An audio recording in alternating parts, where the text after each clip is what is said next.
Do you know what the biggest problem is for women earning $150,000 a year? They feel poor.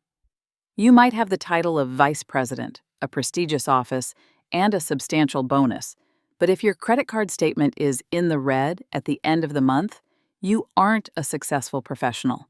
You are a hostage to your own lifestyle. You are working yourself to the bone, and your money doesn't even belong to you.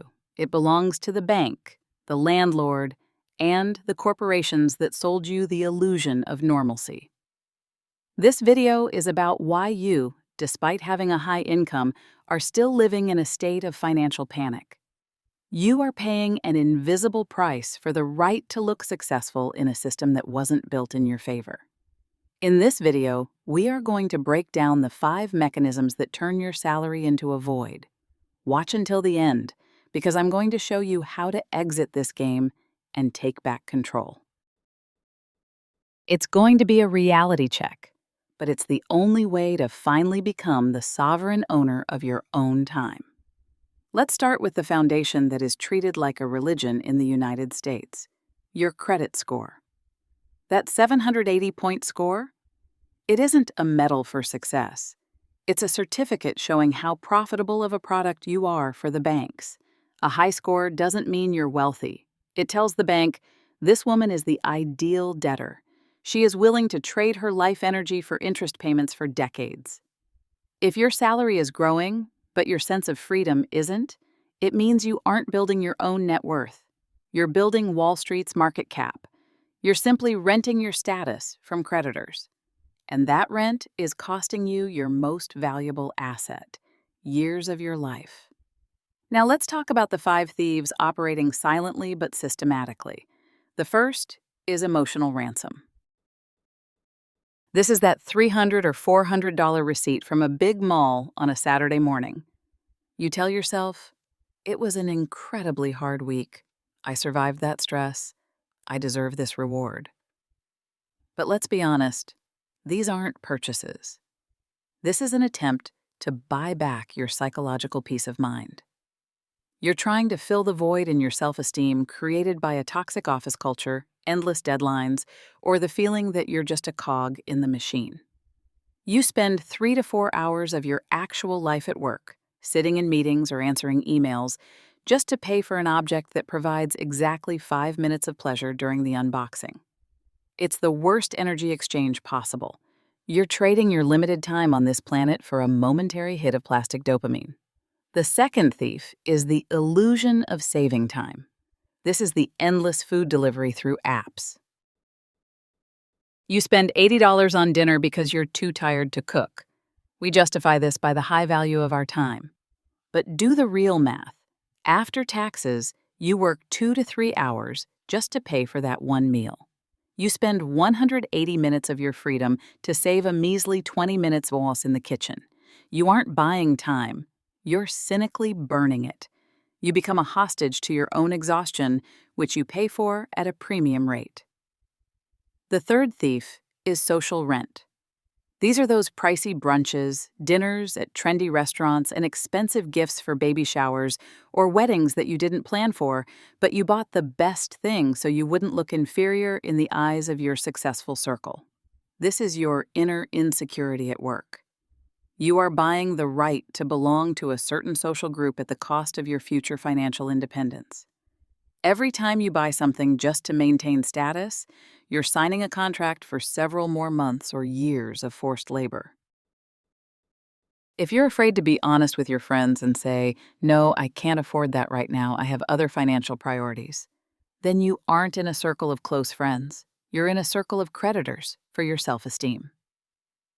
The fourth thief is corporate parasites. These are your endless automatic subscriptions. $10 for one service, $20 for another, $15 for an app you used exactly once. Individually, they seem like insignificant trifles not worth worrying about, but collectively, they are hundreds of dollars leaking out of your account every month, year after year. And it's not about the dollar amount, it's about power. When you don't control what leaves your pocket without your direct confirmation, you lose the leadership position in your own life. You're voluntarily letting marketing algorithms decide how much your daily labor is worth. It's a micro surrender of your will that eventually turns into a massive financial sinkhole. And the fifth, most insidious thief is the illusion of safety. This is when you keep $10, $20, or $30,000 in a savings account earning effectively 0% interest because it makes you feel safer. Meanwhile, you're carrying a balance on a credit card that is eating away 25 or 30% in interest every month. Your safety is a dangerous mirage. You are literally paying the bank a massive tax just so they can let you feel a false sense of security. While you're admiring the number in your savings account, the interest on your debt is quietly devouring your future capital. This is the ultimate form of financial self-deception. Now, let's look deeper into what happens once you realize these 5 points. Most people stop at the "I'll just spend less" phase. But that doesn't work. Why? Because your psyche is addicted to a certain level of dopamine noise. In marketing, everything is rigged. Stress, purchase, relief. Stress, DoorDash, comfort. If you just take away these toys, you'll feel a void that you'll want to fill with even more aggressive consumption a week later. The real change in your destiny begins with a life force audit. This is the only exercise that actually changes behavior.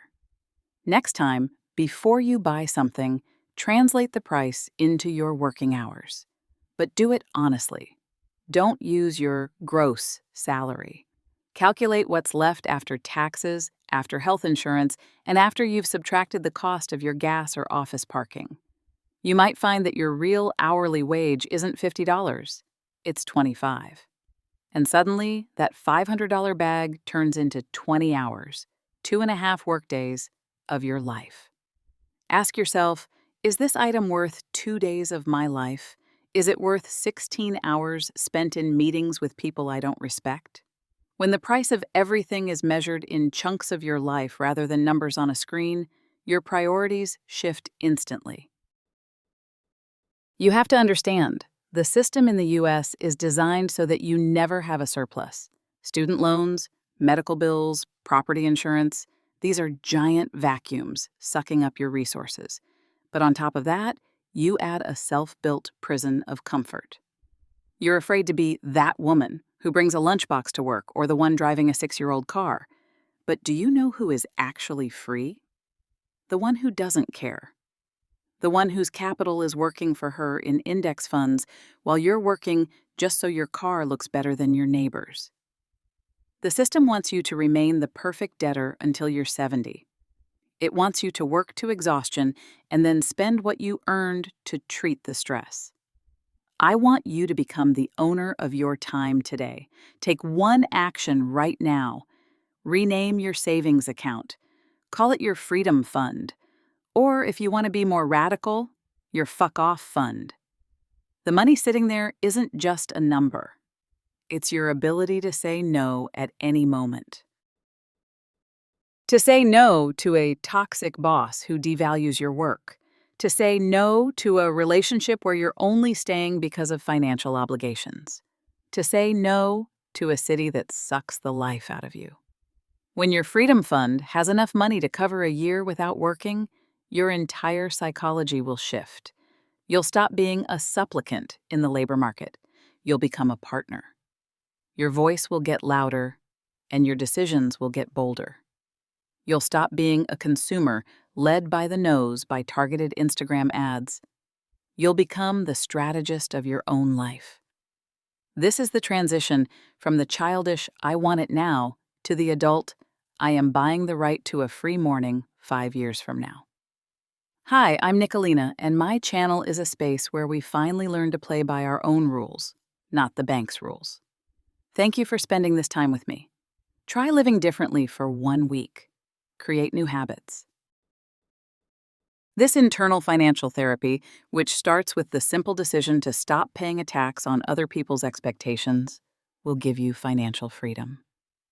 Start today, because your time is the only currency you can never get back.